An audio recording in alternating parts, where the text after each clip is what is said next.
So welcome மாமே. எதுக்காக நம்ம ராபர்ட் டவுனி ஜூனியர் திரும்பவும் மார்வல்குள்ள டாக்டர் டூமா ரிட்டர்ன் ஆகணும்?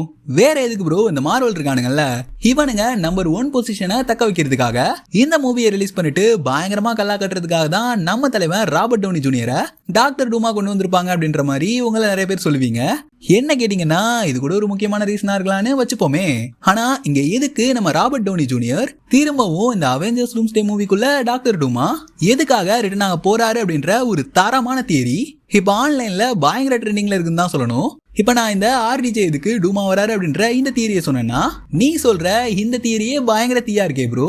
இதையே நம்ம அவெஞ்சர்ஸ் டூம்ஸ்டே மூவில நம்ம டோனி ஸ்டார்க் இந்த அவெஞ்சர்ஸ் என்கேம்ல பண்ண ஸ்னாப்புக்கும் டாக்டர் டூம் உருவானதுக்கான ரீசனாவும் சொல்லிட்டா பட்டாசு தெரிக்க விட்டு பங்கம் அல்லாம அப்படின்ற மாதிரியான ஒரு தரமான தியரியை தான் இப்ப நான் உங்ககிட்ட ஷேர் பண்ண போறேன். ஆக்சுவலா இங்க நம்ம ஆர்டிஜே பிளே பண்ற இந்த டாக்டர் டூம் இந்த வில்லனுக்கான தியரிஸ் எக்கச்சக்கமா ஆன்லைன்ல வளம் வந்துட்டு தாங்க இருக்கு.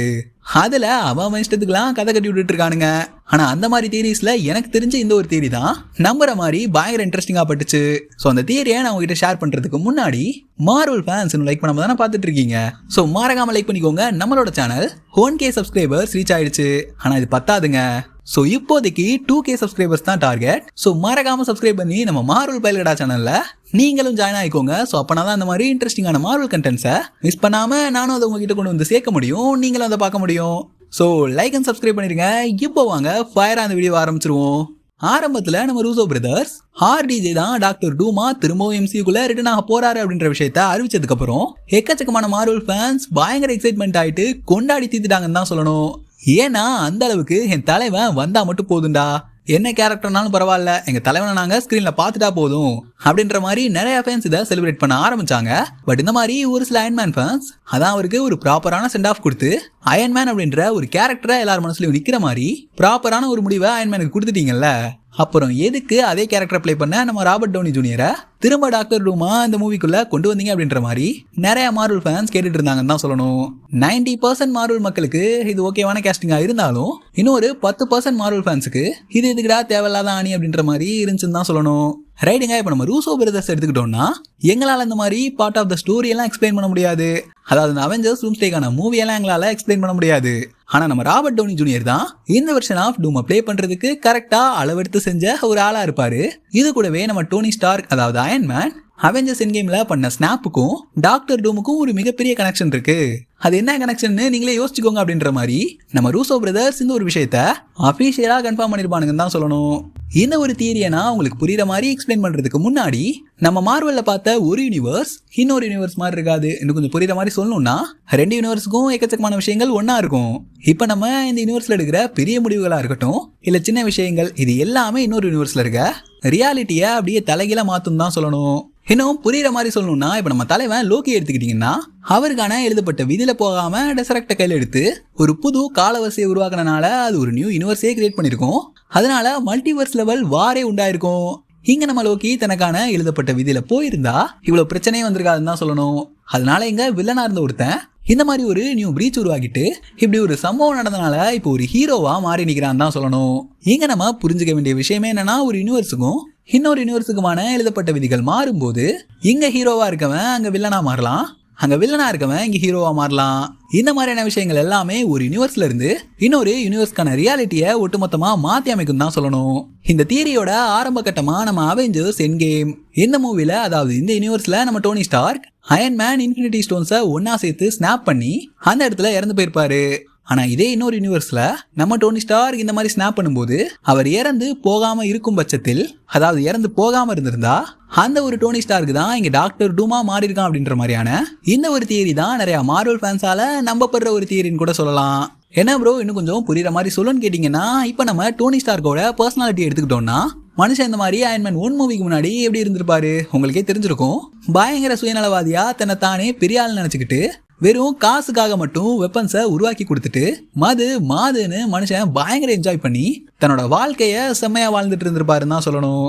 இதுக்கப்புறம் தான் தீவிரவாதிகளால கிட்னாப் பண்ணப்பட்டு தனக்கான ஆர்மரை தானே உருவாக்கியிருப்பாரு நம்ம டோனி ஸ்டார்க். இதுக்கப்புறம் ஸ்டார்க் டவரா இருக்கட்டும் இல்ல இந்த உலகத்துல இருக்க எல்லா பிரச்சனைக்கும் ஒரே தீர்வு ஏஐ தான் அப்படின்ற மாதிரி யோசிச்சு தான் டீம் மெம்பர்ஸ்ட கூட போய் சொல்லி அல்ட்ரானை கிரியேட் பண்ணதுக்கு அப்புறம் அது ஒரு பெரிய போராவே மாறிட்டு எக்கச்சக்கமான பிரச்சனைகள் வந்திருக்கும் தான் சொல்லணும். இவ்வளோ ஏங்க அவெஞ்சர்ஸ் சிவில் வார் மூவியை கூட எடுத்துக்கிட்டீங்கன்னா அவெஞ்சர்ஸை கண்ட்ரோல்ல வச்சுக்கிறதுக்கு கூட முயற்சி பண்றதா இருக்கட்டும், எண்ட் கேம் மூவில தனக்கான பிரச்சனைகளுக்கு அடுத்தால குறை சொல்ற மாதிரியான ஒரு கேரக்டரா அங்கங்க நம்ம டோனி ஸ்டார்க்கோட அயன்மேனா மாறுறதுக்கு முன்னாடி எந்த மாதிரி ஒரு தலகணத்துல இருந்தாரோ அந்த ஒரு கேரக்டரை நமக்கு அப்பப்போ ஞாபகத்துக்கு எடுத்துட்டு வரும்னு கூட சொல்லலாம். இப்போ என்ன ப்ரோ சொல்ல வர நம்ம டோனி ஸ்டார்க் கெட்டவனான்னு கேட்டிங்கன்னா, இந்த தியரி படி நம்ம டோனி ஸ்டார்க் இப்போ நம்ம இந்த யூனிவர்ஸில் பார்த்ததை விடையும் அந்த ஒரு யூனிவர்ஸில் கொஞ்சம் கெட்டவனாக தான் இருந்திருக்காருன்னு சொல்லணும்.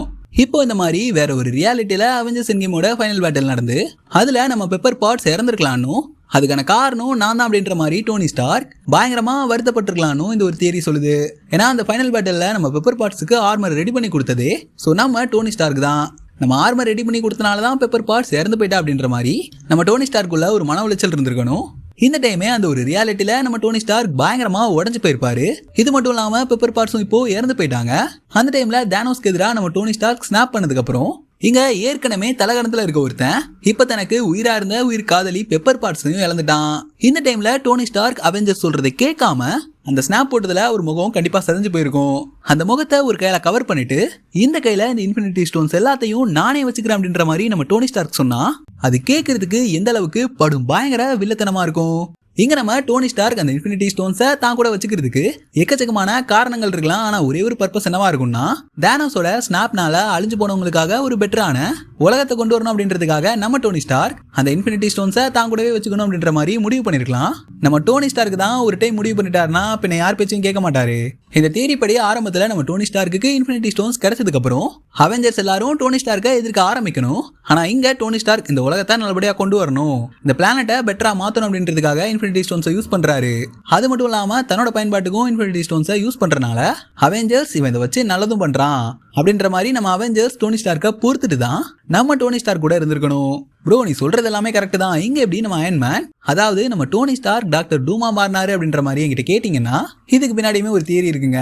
சரியா என்கே மூவி எடுத்துக்கிட்டீங்கன்னா நம்ம டோனி ஸ்டார்க் ஹாவர்ட் ஸ்டார்க்கை ஒரு இடத்துல மீட் பண்ணிருப்பாரு. அப்ப ஹாவர்ட் ஸ்டார்க் என் மனைவி பிரெக்னெண்டா இருக்காங்க அப்படின்ற மாதிரி நம்ம டோனி ஸ்டார்க் கிட்ட சொல்லியிருப்பாரு. ஸோ அதை கேட்டதுக்கு அப்புறம் ஒரு நிமிஷம் நம்ம டோனி ஸ்டார்க் ஷாக் ஆயிருப்பாருன்னு தான் சொல்லணும். இங்க டோனி ஸ்டார்க்கோட அம்மாவா இருக்கிற மரியாக்கு ஒரு கடத்துல கரு கலைஞ்சதுக்கு அப்புறம் டோனி ஸ்டார்க்கை ஏன் தத்தெடுத்திருக்க கூடாது? இங்க நம்ம டோனி ஸ்டார்க் அதாவது நம்ம அயன்மேன் ஹாவர்ட் ஸ்டார்க்கால தத்தெடுக்கப்பட்டு வளர்க்கப்பட்ட ஒரு ஆளா கூட இருந்திருக்கலாம். இதே மாதிரி காமிக்லயும் நம்ம டோனி ஸ்டார்க் அடாப்ட் பண்ணப்பட்டிருக்காரு. அதே மாதிரி காமிக்ல அடாப்ட் பண்ணப்பட்ட பையன் அதாவது நம்ம டோனி ஸ்டார்க்கு நம்ம ஹாவர்ட் ஸ்டார்க் ஒரு விதமான இன்ஜெக்ஷனையும் போட்டிருப்பாரு அவரோட டிஎன்ஏல சில சேஞ்சஸ் கொண்டு வர்றதுக்காக. அது மூலமா டோனி ஸ்டார்க் ஒரு பயங்கரமான ஜீனியஸா காமிக்ல மாறி இருப்பாரு. ஸோ அந்த மாதிரி கூட காமிக்ல வந்த மாதிரி இந்த ஒரு ரியாலிட்டியில நம்ம டோனி ஸ்டார்க் அடாப்ட் பண்ற மாதிரி காட்டுறதுக்குமான வாய்ப்புகளும் இருக்குங்க. அதே மாதிரி இன்னொரு தியரி என்ன சொல்லுதுன்னா இன்ஃபினிட்டி ஸ்டோனோட சக்தியை பயன்படுத்தி தான் நம்ம ஹாவர்ட் ஸ்டார்க் சின்ன வயசுலேயே டோனி ஸ்டார்க்கை ஒரு ஜீனியஸா மாத்திருப்பாரு. அதனாலதான் அவெஞ்சர்ஸ் மூவில மைண்ட் ஸ்டோனை நம்ம லோக்கி டோனி ஸ்டார்க்கு எதிராக பயன்படுத்தும் போது அது அவர்கிட்ட வேலை செஞ்சிருக்காது அப்படின்ற மாதிரியான ஒரு தியரியும் இருக்குங்க. ஆனா இது எல்லாமே தியரிஸ் தான். ரைட்டுங்க. இப்போ இன்ஃபினிட்டி ஸ்டோன்ஸ் நம்ம டாக்டர் டூம் கிட்ட வந்துருச்சு, அதாவது நம்ம டோனி ஸ்டார்க் கிட்ட இருக்கு. அவர் இந்த மாதிரி அதை வச்சு இந்த உலகத்தை பெட்டரா தான் மாத்துறதுக்கு ட்ரை பண்றாரு. ஆனா இந்த டைம்ல அவரோட ஈகோனால எது பண்ணாலும் நல்லதுதான், நான் பண்றது எல்லாமே நல்லதுக்கு தான் அப்படின்ற மாதிரி அவன் சொல்றதையும் கேட்காம தன்னோட இஷ்டத்துக்கு எல்லாத்தையும் பண்றாருன்னு தான் சொல்லணும். அது மட்டும் இல்லாம இன்ஃபினிட்டி ஸ்டோன்ஸ் நம்ம டோனி ஸ்டார்க் கிட்ட வந்ததுக்கு அப்புறம் தான் அவர் இந்த மாதிரி அந்த ஸ்டோன்ஸே பயங்கர கரப்ட் ஆக்கிருச்சு அப்படின்ற மாதிரி கூட நம்ம டோனி ஸ்டார்க் டாக்டர் டூமா மாறினதுக்கான அந்த ஒரு கதைன்றது இங்க சொல்லப்படலாம். அது மட்டும் இல்லாம இங்க டோனி ஸ்டார்க் அதாவது டாக்டர் டூமா மாற போற அந்த டோனி ஸ்டார்க் எல்லா இன்ஃபினிட்டி ஸ்டோன்ஸையும் அந்த ஒரு ரியாலிட்டிஸ்ல ரிட்டர்ன் பண்ணாம தாங்கிட்ட வச்சிருக்கனால மல்டிவர்ஸ் லெவல்ல ஒரு பெரிய அழிவே ஏற்படுத்தலாம்.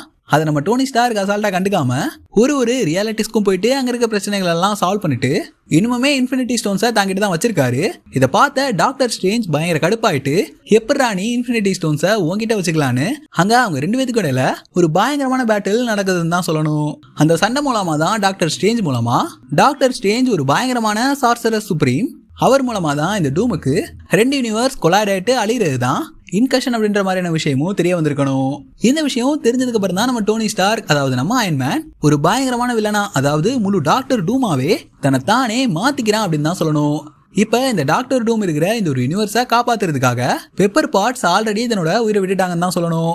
அப்படிப்பட்ட யூனிவர்ஸை சேவ் பண்றதுக்காக இந்த ஒரு டாக்டர் டூம் எந்த ஒரு எல்லைக்கு வேணாலும் போவான். அதுக்காக தான் யூனிவர்ஸ் அழிக்கிற மாதிரி இன்கஷன் நடக்கிற, அதாவது தன்னோட உலகத்தோட இன்னொரு உலகம் இன்கஷன் ஆகுறத தடுக்கிறதுக்காக அந்த ஒரு உலகத்துல எத்தனை பில்லியன்ஸ் பீப்புள் இருந்தாலும் பரவாயில்ல, அந்த உலகத்தையும் அவங்களையும் அழிச்சாவது நான் என்னோட உலகத்தை சேவ் பண்ணுவேன், இந்த உலகத்தை காப்பாத்துறதுக்காக நான் எந்த அளவுக்கு வேணா போவேன், அதுக்காக தான் பெப்பர் பார்ட்ஸும் உயிரை விட்டுருக்கா அப்படின்ற மாதிரி தன்னோட யூனிவர்ஸை காப்பாத்துறதுக்காக மற்ற யூனிவர்ஸை அழிக்கிறாருன்னு தான் சொல்லணும். இந்த மாதிரியான விஷயங்கள் எல்லாம் நம்ம டாக்டர் டூம் பண்றதை பார்த்துட்டு மற்ற அவெஞ்சர்ஸ் சும்மா இருப்பாங்களா? முக்கியமான நம்ம ஸ்டீவ் ராஜர்ஸ் அவருக்கு இந்த மாதிரி தன்னோட பிளானட்டை காப்பாத்துறதுக்காக மற்ற பிளானட்டை அழிக்கிறதுல சுத்தமா விருப்பம் இல்லைன்னு தான் சொல்லணும். இப்படியே நம்ம டாக்டர் டூம் தன் கையில இருக்கிற எல்லா இன்ஃபினிட்டி ஸ்டோன்ஸை வச்சு எக்கச்சக்கமான பிளானட்ஸை அழிச்சிட்டு இருக்கான் தன்னோட பிளானட் நல்லா இருக்கணுங்கிறதுக்காக. இதை பார்த்து அவெஞ்சர்ஸ் எல்லாரும் ஒரு இடத்துல டோனி ஸ்டார்க்கு எதிராக திரும்ப அந்த டைம்ல மைண்ட் ஸ்டோனை பயன்படுத்தி நம்ம டாக்டர் டூம், அதாவது டோனி ஸ்டார்க் அவெஞ்சர்ஸை தான் பேச்சை கேட்கிற மாதிரி தனக்கு அடிமைகளா மாத்திடுறான். இதனால கேப்டன் அமெரிக்கா டூமை தடுக்க நினைக்கிறாரு. ஆனா டூம் கேப்டன் அமெரிக்காவை கொன்னுட்டு தன்னோட ரியாலிட்டிக்கு எந்த ஒரு பிரச்சனையும் வரக்கூடாது, அதுக்கு எத்தனை பிளானட் எத்தனை யூனிவர்ஸை வேணாலும் அழிப்பேன் அப்படின்ற மாதிரியான ஒரு பயங்கர வில்லத்தனமான மைண்ட் செட்டுக்கு நம்ம டோனி ஸ்டார்க்கு வந்து டாக்டர் டூமா மாறி இருக்கலாம் அப்படின்ற மாதிரி தான் இந்த ஒரு தியரி சொல்லுது. இங்க நம்ம டாக்டர் டூம் தன்னோட ரியாலிட்டி நல்லா இருக்கணுங்கிறதுக்காக எக்கச்சக்கமான ரியாலிட்டிஸ் அழிச்சு மல்டிவர்ஸ் லெவல்ல ஒரு பெரிய அழிவை ஏற்படுத்த, இதுக்கப்புறம் எப்படி மல்டிவர்ஸ் ட்ரீயை கண்ட்ரோல் எடுத்து, அதாவது இப்போ மல்டிவர்ஸ் ட்ரீ லோக்கி கையில தான் இருக்கு, லோக்கியை போட்டு தள்ளிட்டு அதை கண்ட்ரோல் எடுத்து காட் எம்பரர் டூமா மாற ட்ரை பண்றது தான் அவெஞ்சர்ஸ் டூம்ஸ்டேயோட கதையா இருக்கலாம். இங்க நம்ம டோனி ஸ்டார்க் டாக்டர் டூமா மாறினதுக்கான காரணம் டோனி ஸ்டார்க்கோட அழிக்க முடியாத ஈகோவா தான் இருக்கும் அப்படின்ற மாதிரி இங்க நம்ம பார்த்துட்டு இருக்க இந்த எர்த் 616க்கும் டூமோட அந்த ஒரு எர்த்துக்கும் இடையில இன்கர்ஷன் நடக்க போகுது. ஸோ அதை தடுக்கிறதுக்காக தான் டாக்டர் டூம் நம்மளோட எர்த் 616 அழிக்கிறதுக்காக மைண்ட் கண்ட்ரோல் பண்ணப்பட்ட அவெஞ்சர்ஸ் டீமோட நம்ம எர்த்துக்கு வரணும் அப்படின்ற மாதிரி இந்த ஒரு தியரி சொல்லுதுங்க. ஆக்சுவலா இந்த தியரியில இன்னும் பேசுறதுக்கு எக்கச்சக்கமான விஷயங்கள் இருக்கு. ஆனா என்னால முடிஞ்ச அளவுக்கு ரொம்பவே ஷார்ட்டா எப்படி நம்ம டோனி ஸ்டார்க் டூமா மாறி இருப்பாரு அப்படின்றத உங்ககிட்ட தெளிவா சொல்லியிருக்கேன். இந்த தியரியை பத்தின உங்களோட கருத்துக்கள் என்ன? இதே தியரி படத்துல வந்தா எப்படி இருக்கும் அப்படின்ற உங்களோட தாட்ஸை மறக்காம கீழே கமெண்ட்ல சொல்லுங்க. அடுத்து ஒரு இன்ட்ரெஸ்டிங்கான மார்வல் கண்டென்ட்ல உங்களை சந்திக்கிறேன். அது வரைக்கும் சில் பண்ணுங்க. வட்டமாமே.